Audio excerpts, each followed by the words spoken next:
Portugal drew 1-1 against DR Congo, and almost immediately the conversation returned. Cristiano Ronaldo. At first glance, the debate seems simple. Portugal dropped points, Ronaldo didn't score. Case closed. But football is rarely that simple. Because Portugal's biggest question isn't whether Ronaldo is a great player. That question was answered years ago. The real question is this: how should Portugal use Ronaldo in 2026?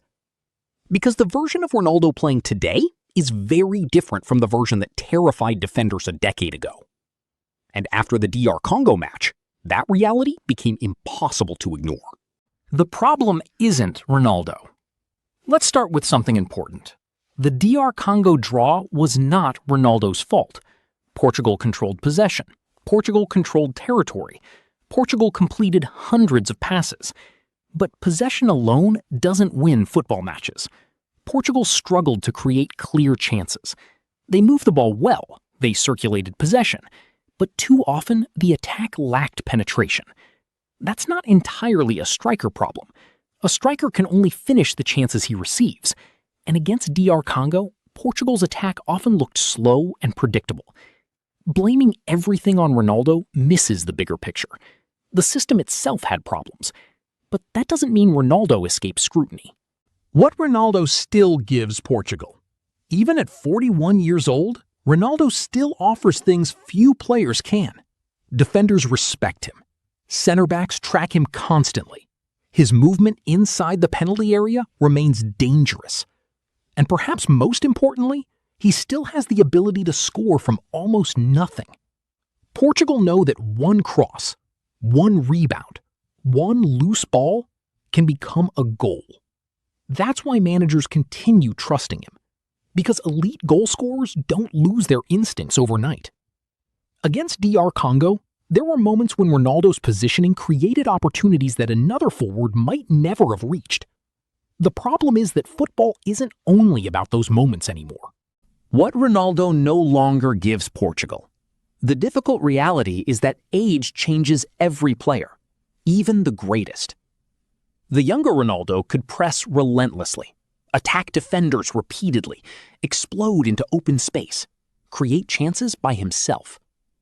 Today's Ronaldo is different. He remains dangerous, but he relies much more on service. He needs the team to create situations for him. And when Portugal struggle creatively, Ronaldo can become isolated. That's where the debate begins. Because if your attack depends on supplying a striker, what happens when the supply isn't good enough? Against DR Congo, Portugal experienced exactly that problem. Portugal's tactical dilemma. This is where things become interesting. Portugal possess one of the deepest squads in world football. Bruno Fernandes, Bernardo Silva, Vitinha, João Neves, Nuno Mendes, Rafael Leao, and many more. Most of these players thrive in a fast, fluid system. Quick movement, quick combinations, constant rotations. But when Ronaldo starts, the attack naturally becomes more focused on him. That's not criticism, that's reality. The team begins searching for Ronaldo. Crosses target Ronaldo. Attacks look for Ronaldo. And sometimes that helps, sometimes it doesn't. The challenge for Portugal is finding the balance. The real Ronaldo problem. So what exactly is Portugal's Ronaldo problem? It's not that Ronaldo is finished. It's not that he shouldn't play. And it's not that Portugal are better without him. The problem is uncertainty. Portugal must decide what role Ronaldo should have in the biggest matches. Starter? Impact substitute? Central focal point? Or one weapon among many? Because the DR Congo match revealed something important.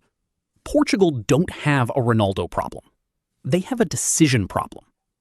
The squad is strong enough to challenge for the World Cup, but only if everyone understands their role, including the greatest goal scorer football has ever seen.